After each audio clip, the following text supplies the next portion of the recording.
to really have taken the time to make sure that I'm a good person and I represent community at the heart. And it's my parents who put that into my DNA. So thank you. Love you. And I want to invite Tamkin and Bernadette to say a few words, and Farooq, of course. I'm sorry. So Tamkin, please. Thank you. Stage is yours. Well, thank you, Farah, first of all, for representing us in the JLA elections. Hopefully, everyone here, you know why you're here? To gain support for Farah London, isn't it? We all must vote for Farah. We want our own representative. And of course, thank you to your mum and Baji, Auntie, Mashallah, and their son, and to everyone here. And everyone who turned up at such short notice, I just thank you. And our aim is to get as many voters and people as you can to vote for Farah, and obviously tell them about Farah. And any questions they can ask us or Farah as to what we can do. And you're all supporting. So, Bernadette, you want to say a few words? Yes, thank you. Do you want to stand up? Can you? I don't think you can. Can you stand up? No, She has the right to sit. Well, thank you, Tamkin, and thank you, Farah, and thank you, everybody who's joined us all here this evening. Farah knows this. I'm a member of the Labour Party. I've been a Labour politician. I've been a member of the Labour Party since I was 18 years of age. So, I can't change my colours. I'm independent though. You're independent. Independent.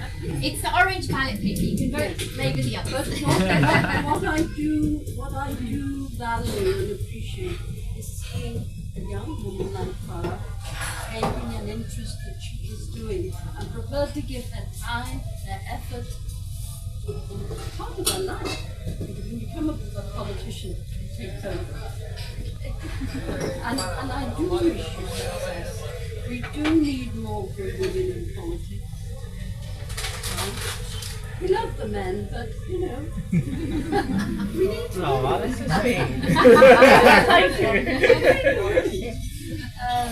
And I understand that you're changing to another weekend. What your values inside your family and your mirror and your faith.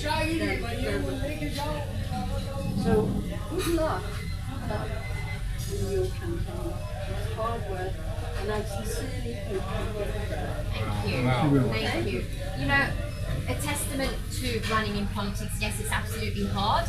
And you say, why did I do this again? But the truth is, the reason is for the people.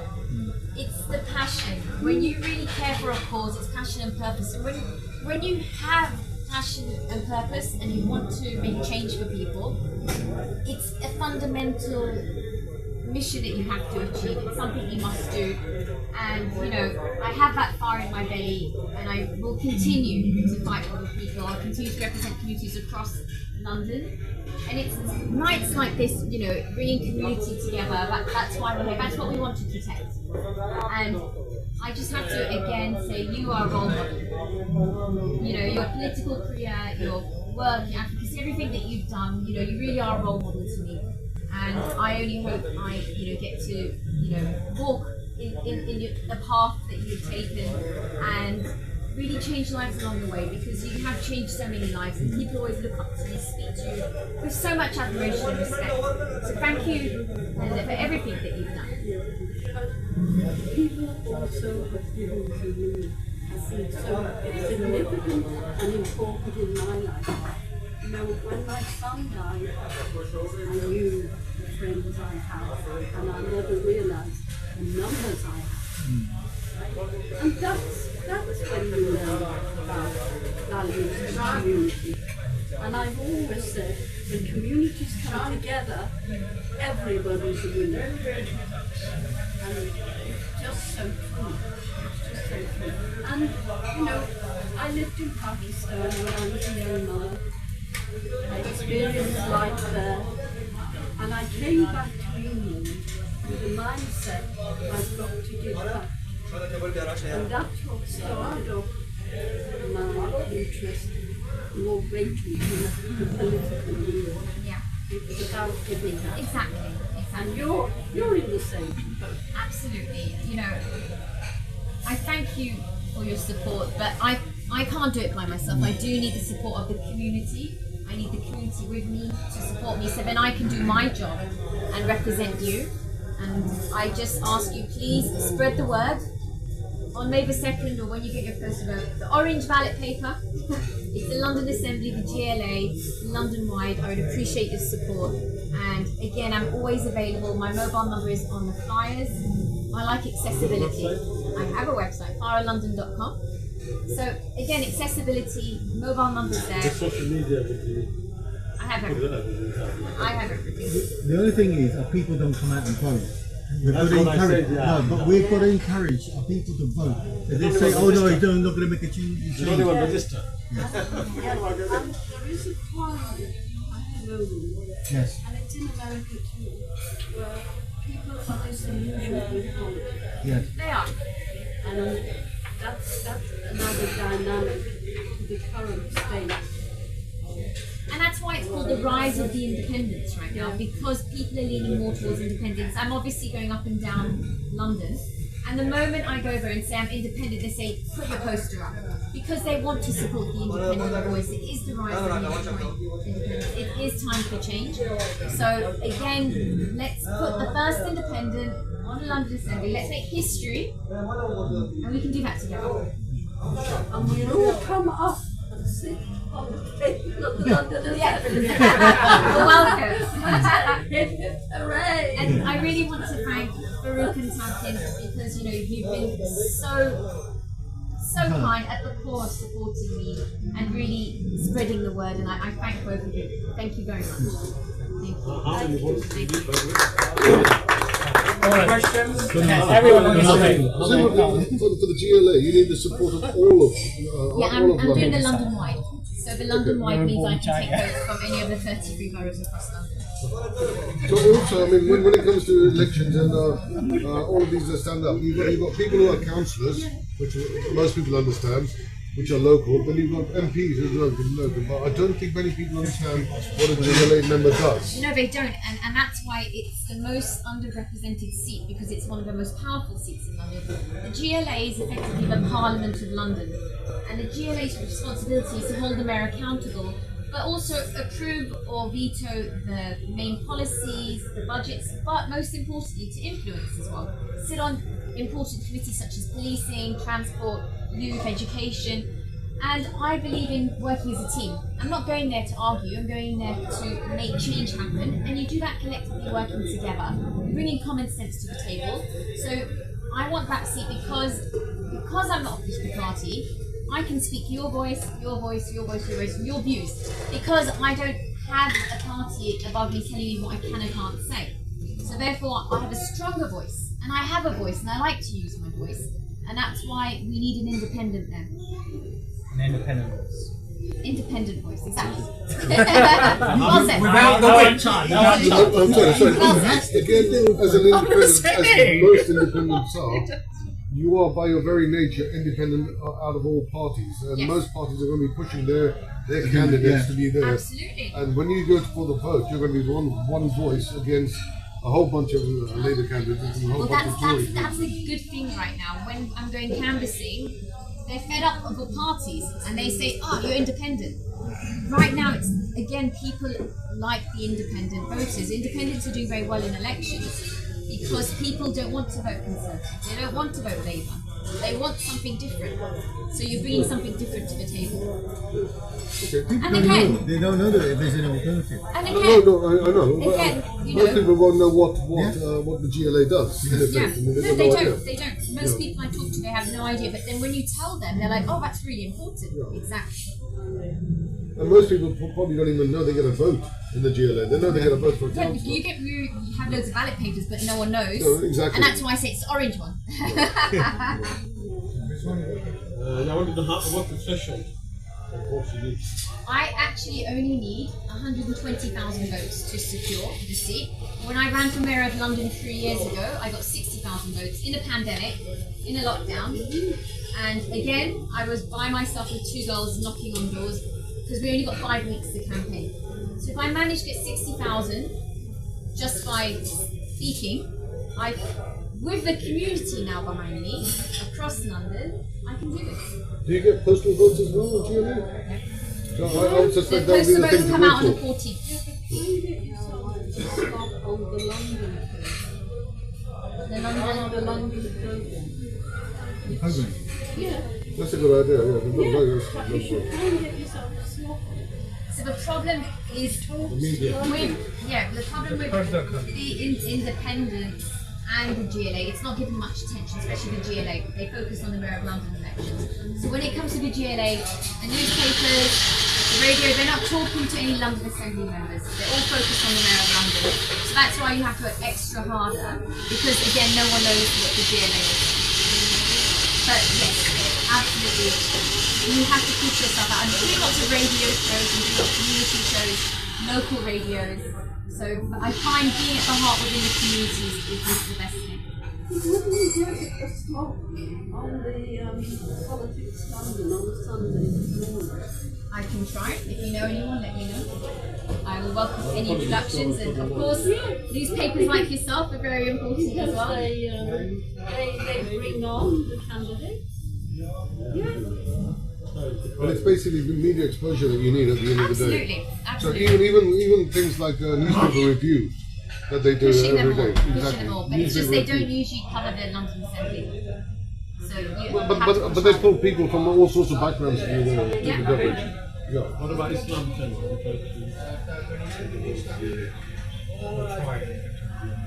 Because we want to encourage people to actually resist. You can put on fundraising. But the Islam channel would be effectively a charity, wouldn't it? The Islam channel will be a charity, and they will not be able to promote any political agenda.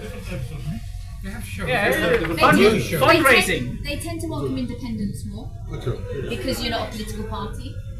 So it's not. I've seen What do you videos of it. Well, I mean, you can come in rather than the Just political do that. party This about comes up. what the issues are with what You in get- I London get and how on you to want to what- change it, what the problems that you're facing in London, and stuff like that. Yeah. So rather than push it as a political agenda, you can say these are the issues that we ourselves are finding in our community, Yeah. and there's nobody to speak on our behalf. So you're not actually pushing an agenda. That is the thing. I've been fortunate. I've been volunteering for over 20 years at the grassroots. So whether it's with homelessness charities, with youth, I do a lot with anti-knife crime. I mentor a lot of youth.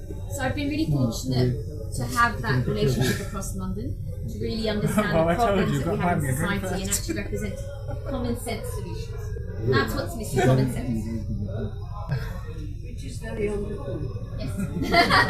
Absolutely. When you listen to some people, It's true. So in terms of the support that you're looking for from us, I mean, how do you WhatsApp want to move groups, it? send it to, we've got the digital flyer, I've got flyers here as well, I've got posters. So we're hitting the high streets across all the 33 boroughs, we're putting the posters up in all of the high streets. We're getting people to digitally send the flyers to all their WhatsApp groups.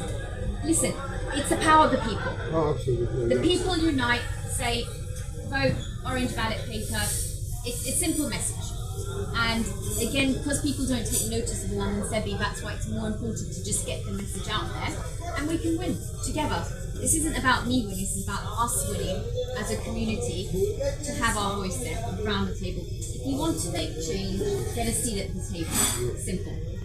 And that's what I'm doing.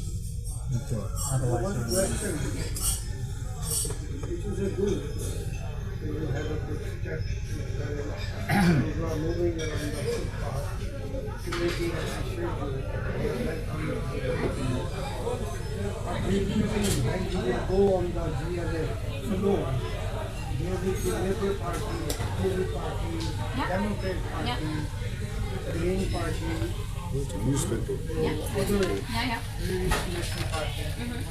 How you will face them because you are an independent. I will face them like I face any business deal. I love people and I love teamwork.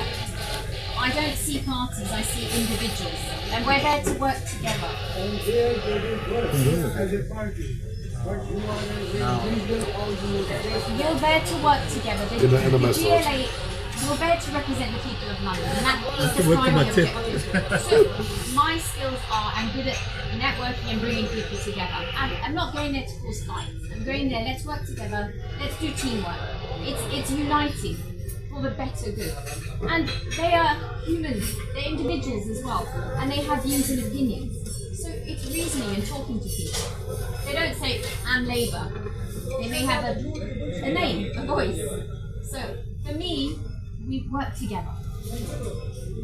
You need to. Also focus on the issues that are on the front line of community. Absolutely. For example, lifetime. Right? I hold it here. We have two things like London that have closed our support. Those buildings have been provided by our taxes. Whether the church, whether the whatever, but all of them get government funding. Right? And my view is we would have less problems with our young people if we had them in those buildings after 4 o'clock. Absolutely. Because that's when the most knife crime happens. Each other. And, you know, we all talk about nice crime, good crime. I was a magistrate who was juvenile court many years ago. And I've seen the way in which more serious crime, I'm not a magistrate now, but I've seen the way more and more serious crime is built on layer after layer. We have many troubled young people. We do. For all sorts of reasons. And we need to have something effective be engaging them. And when those two buildings are closed after 4 o'clock, right across London, why aren't they That's very valid. why haven't they got activities instead of our kids going to the Wimbledon Centre to have fun? Our young A name like that. but crime is, serious crime is more common. And it has many more serious social implications, right? It's not just about money. It's about providing the youth opportunities and empowering them and letting them know that their life has value. At the moment, you know, you're right, they have nothing to do. They don't feel valued, they don't have opportunities, and they fall into crime. Very troubled families. And there's got to be a substitute for that. And grooming can only happen because of vulnerability. For a child to take another child's life, they feel their life has no value. I do a lot working with youth and knife crime. And yeah, I help youth in gangs as well to get them out, to get them into education. You're absolutely right. We need a place for them to go, but we need to empower them at the same time. And we need to budget for them activities. They close the youth activities, the youth clubs, and they need to be reopened. But we need to change the education system. The curriculum is outdated and it needs to be more immersive. It needs to be updated, upgraded to actually keep kids engaged. 100%. I mean, I hate to say this, but my grandchildren have been educated in the US, in the state system. No private schools for my grandchildren. My son held the view, I went to a state school, I did all right, it's good enough for my children. In the state system, and it's Maryland, by the way, every single school is open after school time is over to all those young people who attend those schools. They're doing tennis, they're doing basketball, they're doing pottery, art. The young women are doing all sorts of handicrafts. Right? That's what our schools should be like on the school. And it's no good any government saying we can't afford it. We can't afford for those children to fail in their lives. So there used to be a lot of youth centers, and then the government closed them down. But imagine, these buildings lie empty. Exactly. That's what Empty on our taxes. So I feel very strongly about that. And I like that, and I will bring that to Lisa when I join the education quickly, because that I'm very Access to education. it's a very, very valid point. And it keeps those young people engaged and with each other. And then they learn to look after you. They become their own community. Right? I mean, you know, it's common sense. A child's life is governed by three parties. It's the parents, the community, and the school. And three of them have to collectively work together. You can't put the burden on one. It has to be three together. And when those three communities can come together, the parents, the school, and the community, that's when we'll start influencing change and changing our kids' lives.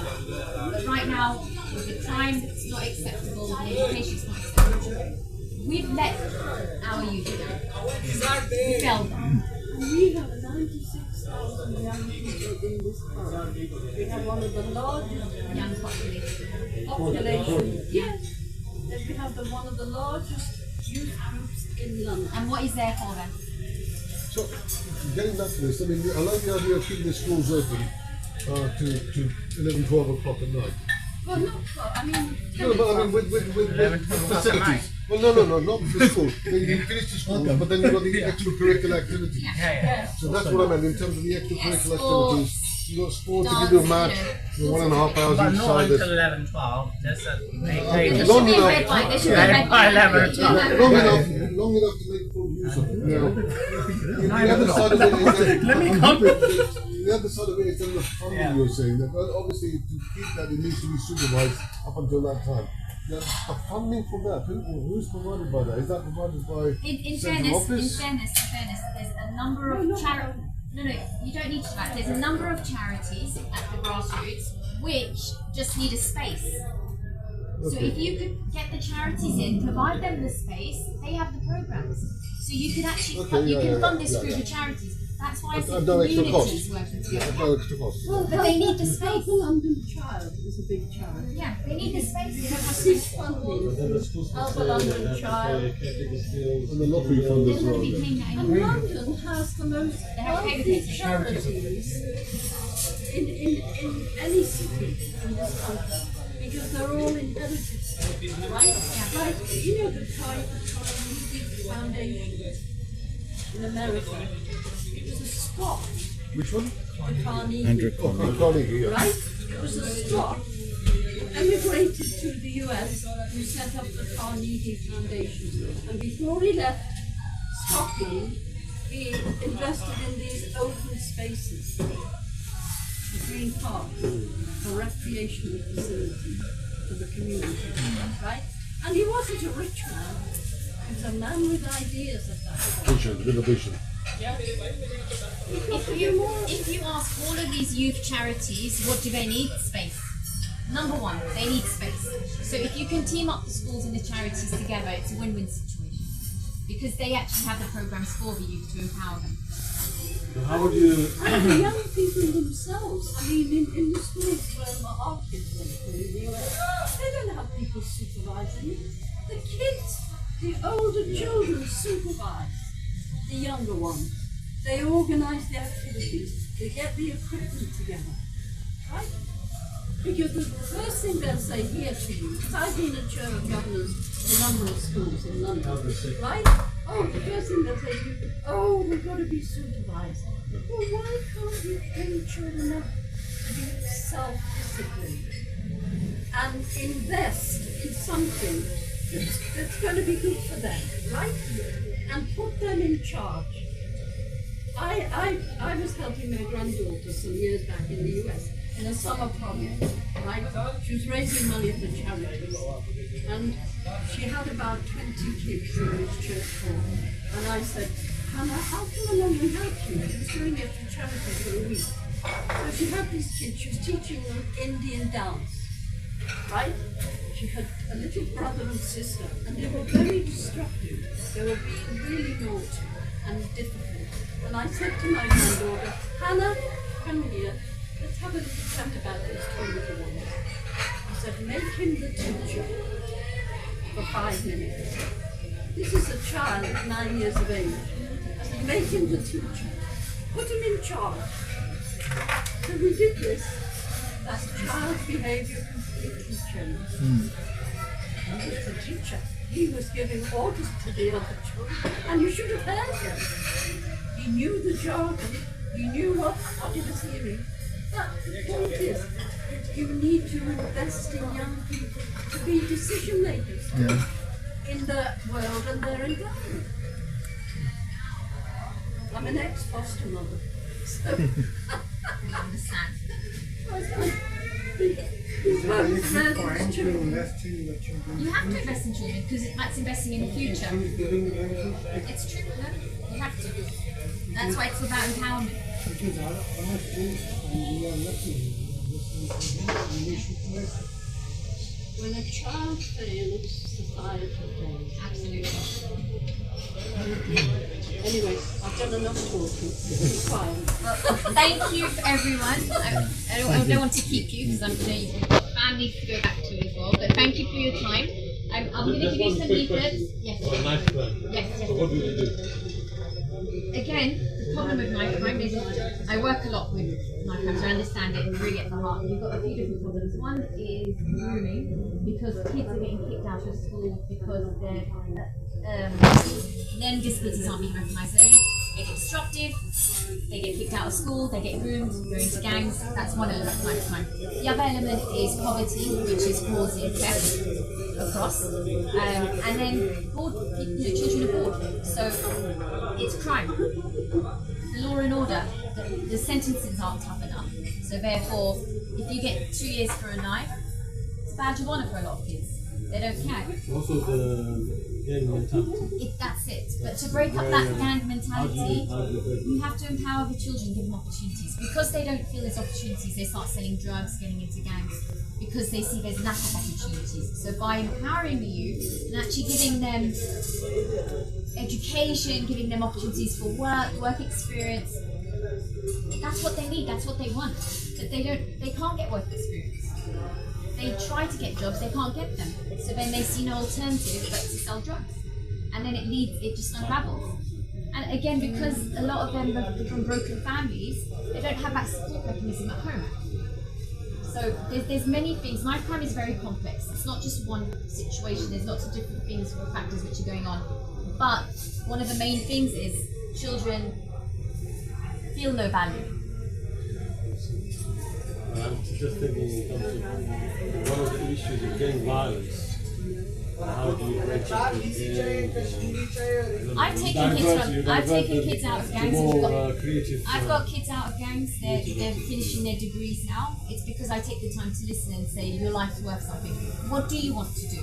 And they look at you shocked that you feel you believe in them.